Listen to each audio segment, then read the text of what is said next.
Petugas Subdit 1 Direktorat Reserse Narkoba Polda Lampung ringkus seorang kurir narkoba yang kedapatan membawa serta akan menyelundupkan narkoba jenis sabu-sabu kepada dua orang penghuni ruang tahanan Polresta Bandar Lampung. Tersangka yang berhasil ditangkap diketahui berinisial AM, warga Kedaton, Bandar Lampung.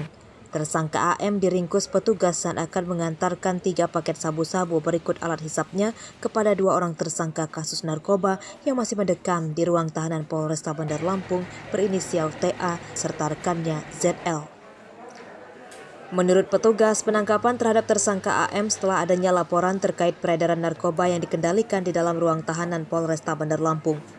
Petugas kemudian melakukan penyelidikan dan berhasil meringkus tersangka AM serta menyita barang bukti 3 paket narkoba jenis sabu-sabu.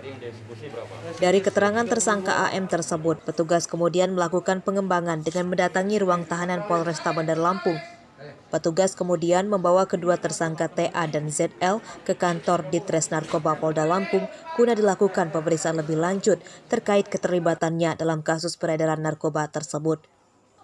Sementara pasca penangkapan kurir narkoba yang melibatkan dua orang tersangka tahanannya, pihak Polresta Bandar Lampung melakukan razia pemeriksaan di dalam kamar sel masing-masing ruang tahanan.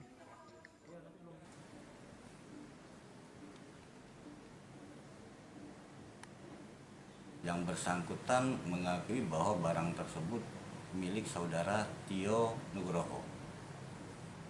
Nah, saudara Tio Nugroho ini ternyata menurut pengakuan Amar berada di tahanan Polresta Bandar Lampung.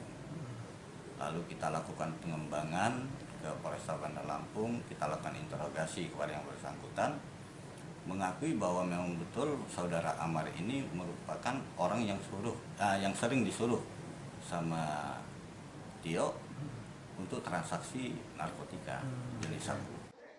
Dalam pemeriksaan ini, petugas Polresta Bandar Lampung mengingatkan para tahanan untuk tidak melakukan penyelundupan barang terlarang seperti narkoba, minuman keras, serta ponsel genggam yang digunakan untuk berkomunikasi. Kasus upaya penyelundupan narkoba ke dalam ruang tahanan Polresta Bandar Lampung kini masih ditangani oleh petugas Ditres Narkoba serta Bitpropam Polda Lampung. Jika terbukti bersalah dan lalai, anggota petugas piket jaga tahanan terancam menjalani proses kode etik serta disiplin. Sementara bagi kedua orang tersangka yang masih menjalani proses tahanan, akan dilakukan proses hukum tambahan sesuai dengan keterlibatannya dalam peredaran narkoba.